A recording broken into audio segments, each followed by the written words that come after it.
Gabriel Maryam के पास आता है।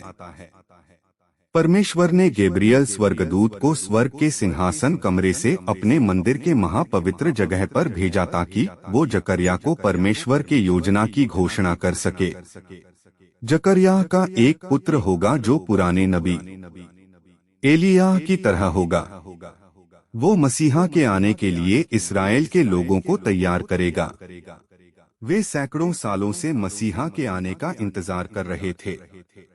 पुराने नियम के सबसे बड़ी नबियों ने इस मसीहा की शक्ति और ताकत के बारे में शानदार भविष्यवाणियां बताई थी। वो इस्राएल के दुश्मनों के खिलाफ युद्ध छेड़ेगा और यरूशलेम में दाऊद के सिंहासन को ले लेगा। वह बंदियों को रिहाई देगा, गरीबों को शुभ समाचार सुनाएगा और उनके शोक को आनंद में बदल देगा। वो परमेश्वर की आत्मा की सामर्थ में सिद्ध न्याय से शासन करेगा और अपने लोगों के लिए शांति लाएगा।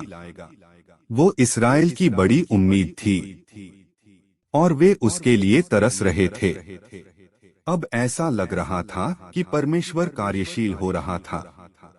मसीहा अपने रास्ते पर थे और उन्होंने देश में अपने आगमन की घोषणा करने के लिए जकरिया के बेटे को चुना था। एलिजाबेथ के गर्भवती होने के 6 महीने बाद परमेश्वर ने अपने दूत गैब्रियल को अपने सिंहासन कमरे से एक और पवित्र संदेश के साथ भेजा। इस बार वह एक युवा कुंवारी के पास आया। उसका नाम मरियम था और वह नासरत के शहर में रहती थी। उसकी यूसुफ नाम के एक आदमी से शादी तय हुई थी। वह एक आम आदमी था, एक बढ़ी। वह अमीर या शक्तिशाली नहीं था, लेकिन वह राजा दाऊद की पीढ़ी में एक वंशज था। स्वर्गदूत गैब्रियल मरियम के पास आया और उससे कहा, नमस्ते, तुम जिस पर अत्यधिक अनुग्रह है, प्रभु तुम्हारे साथ है। लूका इस बिंदु पर लिखता है कि मरियम परेशान हो गई।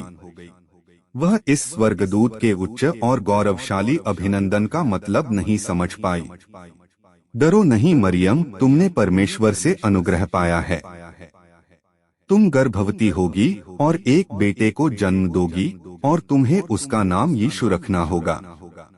वह महान होगा और परमप्रधान का पुत्र कहलाया जाएगा।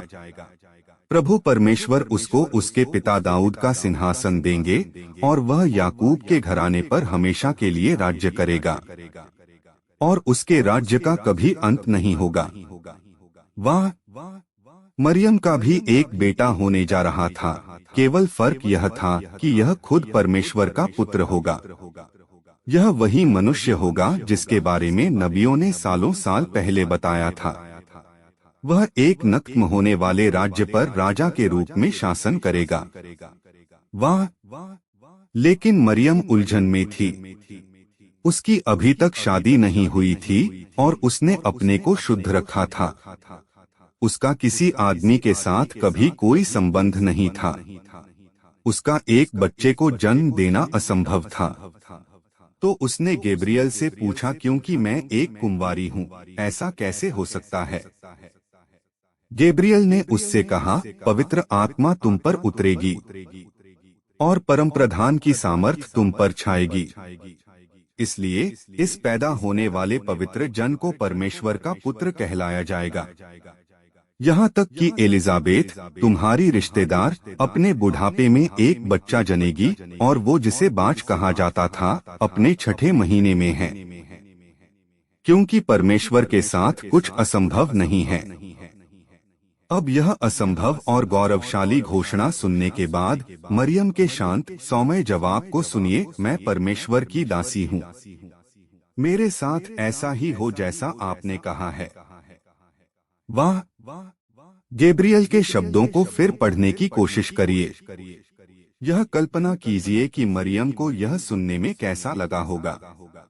परमेश्वर स्वयं अपनी आत्मा की सामर्थ्य से मरियम के शरीर में एक चमत्कार करने जा रहे थे। खुद प्रभु परमेश्वर का पुत्र उसका बच्चा होने जा रहा था। वह अपने गर्भ के अंदर ब्रह्मांड के सृष्टिकर्ता का लालन पालन करने जा रही थी। इस छोटी कुंवारी का विश्वास कितना महान रहा होगा कि वो एक इतनी आश्चर्यजनक बात पर विश्वास ला सकी। मरियम ने यह विश्वास किया कि परमेश्वर वो कर सकते हैं जो उन्होंने कहा है। कितना सुंदर सरल विश्वास! उसका विश्वास उसकी बड़ी विनम्रता और साहस में भी देखा जा सकता है। बात यह थी कि जब मरियम ने स्वर्गदूत के संदेश को स्वीकार किया, उसने यह भी स्वीकारा कि उसका जीवन बदलेगा। जब उसके जीवन में हर किसी को उसके गर्भवती होने पर आश्चर्य होगा, तो उसे परमेश्वर की देखभाल पर भरोसा करना होगा।